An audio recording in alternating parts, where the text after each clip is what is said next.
Hey there, this is Ruth Rowland with another installment of the Fiddle tutorial for Where the Green Grass Grows. This time we're going to be improvising, sort of customizing the intro that we learned in the previous videos. Let's get right to it.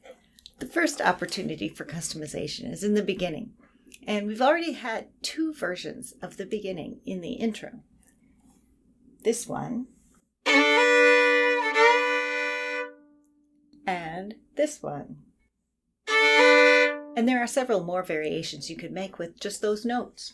You can start on the offbeat. You can make a long note.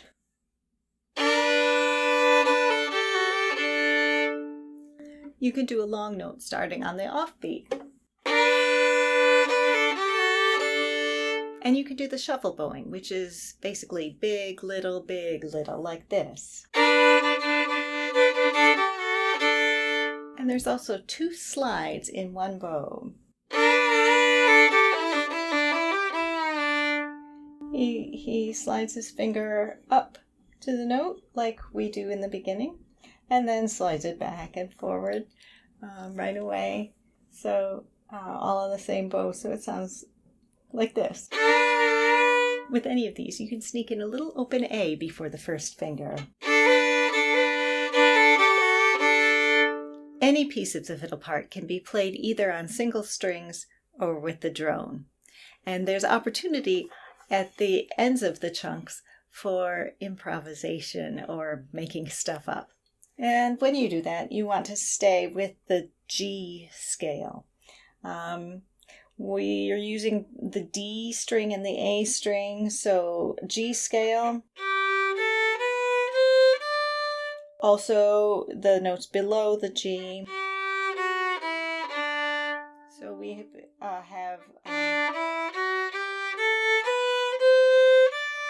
the fiddler on the recording actually never uses the C.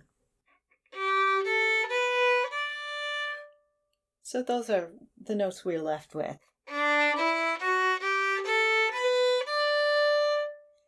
And you can use any of them that you want. You can even throw a couple C's in there. Let's try some.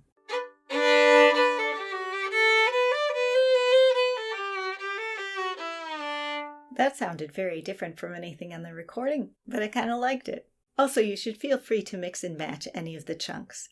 The odd-numbered chunks all use the same chords, so you can switch them around as much as you like. And the even-numbered chunks all use the same chords as each other. So again, feel free to mix it up. Are you going to mess up? If you're anything like me, you will. So if that bothers you, play around with it in private. So experiment and make a lot of mistakes so you can feel your way out of them when they happen.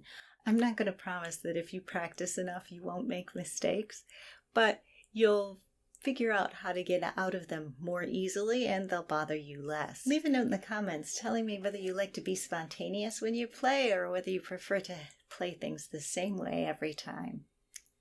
Next time we're going to learn the outro. See you then.